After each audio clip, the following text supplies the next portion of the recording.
13th day of the month. Let's go to chapter 13. Verse 14 says, "The teaching of the wise is a fountain of life, turning a man from the snares of death." It was good teaching that directed Joseph, David, and Daniel when they were faced with difficult circumstances that threatened their futures. Yet each one relied on what they knew to be true, and God not only delivered them, but promoted them to important positions under almost impossible circumstances.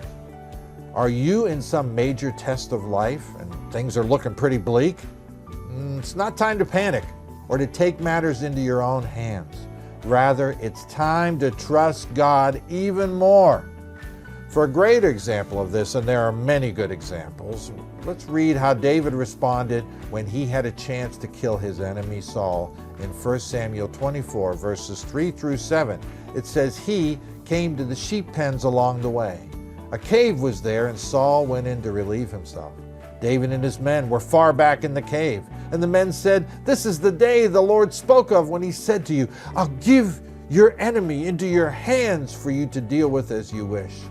Then David crept up unnoticed and cut off a corner of Saul's robe. Afterward, David was conscience-stricken for having cut off a corner of his robe. He said to his men, 'The Lord forbid that I should do such a thing to my master, the Lord's anointed, or lay my hand on him, for he is the anointed of the Lord.'" In verse 7, with these words, David sharply rebuked his men and did not allow them to attack Saul, and Saul left the cave and went his way. Wow! Think of it. David had a chance to destroy his enemy, but he refused, and he was the better for it. In other words, his wisdom kept him on the path of life, and your wisdom will do the same thing for you. That's it for today. Come on back tomorrow, and we'll do it all over again.